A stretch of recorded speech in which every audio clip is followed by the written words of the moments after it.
Alô, amigos e amigas, esse é o programa Cidadania. Nosso tema de hoje é um Sistema Nacional do Conhecimento. Qualquer país que queira ter um projeto próprio, verdadeira soberania, nenhuma dependência do conhecimento alheio, tem que ter uma capacidade própria de elaborar e sistematizar e colocar em prática os seus conhecimentos. Isso implica muito mais do que a educação.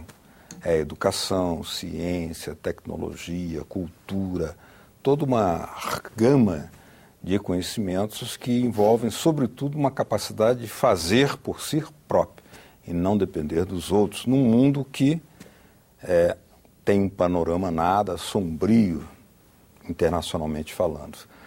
Pois, para discutir esse tema, nós temos aqui hoje a presença de dois convidados. Primeiro, lhes apresento o senador Cristóvão Buarque, do PDT do Distrito Federal. Seja bem-vindo, senador. E temos também a participação do professor Marcos Formiga, professor da Universidade de Brasília, a quem dou as boas-vindas também. Muito obrigado. Muito obrigado. Boa noite. Professor, hoje nós estamos com uma polêmica candente em torno da educação, de orçamentos, e atrás dessa discussão se discute o futuro da nação, se ele será viável ou não.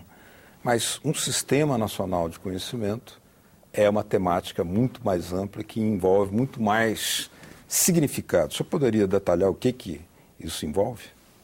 Sim. A educação é fundamental num país que ainda não resolveu os problemas básicos e crônicos desse setor. Só que o mundo evoluiu e nós não conseguimos correr ou avançar na mesma velocidade. Nos anos 70, o mundo consagrou a sociedade da aprendizagem. Uma mudança total do paradigma do ensino, que é aquilo que ainda hoje o Brasil faz tradicionalmente, na vã ilusão de que os professores passam conhecimento para os alunos. Isso está superado.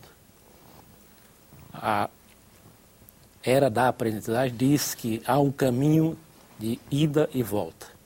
Aluno aprende com o professor aprende com o aluno. Logo em seguida veio a revolução do computador, a sociedade da informação, e toda a explosão da internet.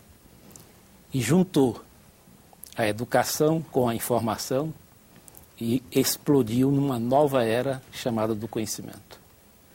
Então isso você falou, os pilares da cultura, da ciência, da tecnologia, da educação e da nova inovação se juntam nesse complexo que chamamos hoje de rede ou sistema do conhecimento.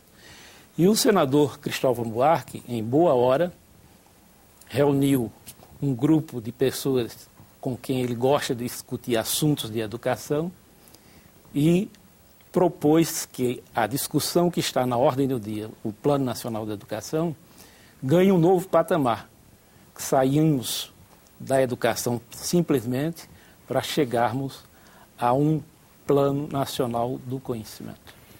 Senador, a partir do raciocínio do professor Formiga, nós podemos constatar que temos uma dívida informativa e cognitiva acumulada no Brasil por várias vulnerabilidades, sobretudo externas, mas muitas delas internas. O senhor poderia dimensionar onde é que elas se localizam e por que estamos atrasados? Primeiro, é preciso dizer que o Brasil cresce, mas não avança. Nós crescemos a produção fazendo basicamente as mesmas coisas há 500 anos. Agora é soja, antes era açúcar, ferro, que sempre foi. E aqui e ali alguns produtos que nós fabricamos, mas não criamos. O Brasil é um país que fabrica, mas não cria. Quase tudo fabricado no Brasil foi criado fora. Quando alguém vai ao médico no Brasil, só tem de brasileiro um médico. Todos os equipamentos são importados e os remédios podem até serem fabricados no laboratório brasileiro, mas com a fórmula importada. Não tem futuro um país que não dê um salto no conhecimento. E é isso que eu tive o privilégio de reunir um grupo, não vou dizer o nome de todos aqui, mas eu cito um, o professor Armando Mendes, porque faleceu durante os nossos trabalhos, e elaboramos uma proposta para criar um Sistema Nacional do Conhecimento, que a gente acha que deveria ser a alternativa do chamado PNE, Plano Nacional de Educação. Consiste em quê? Aí eu respondo a sua pergunta. Primeiro, fazer uma revolução na educação e não uma melhora. Uma carreira nacional do magistério, com um salário de R$9.000, com uma seleção muito rígida, com a formação exigente, com uma estabilidade comprometida com o trabalho. A fundação de uma nova universidade, porque não basta melhorar que está aí.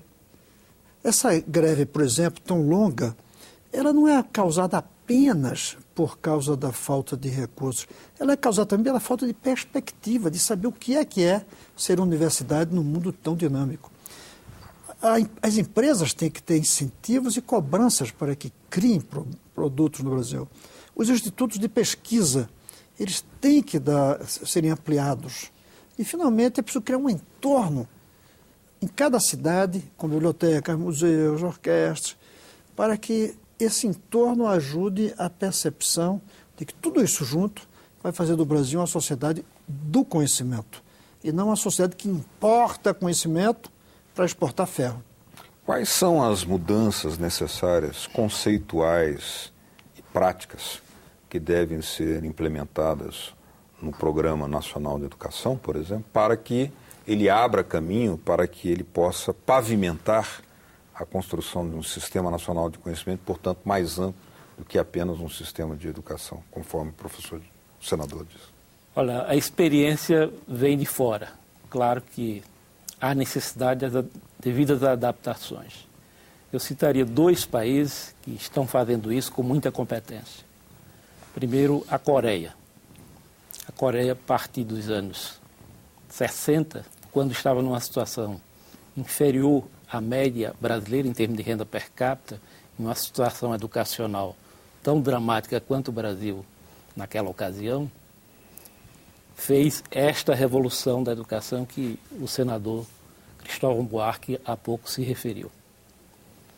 Teve governos militares, teve ditadura, teve democracia, mas teve um projeto de nação.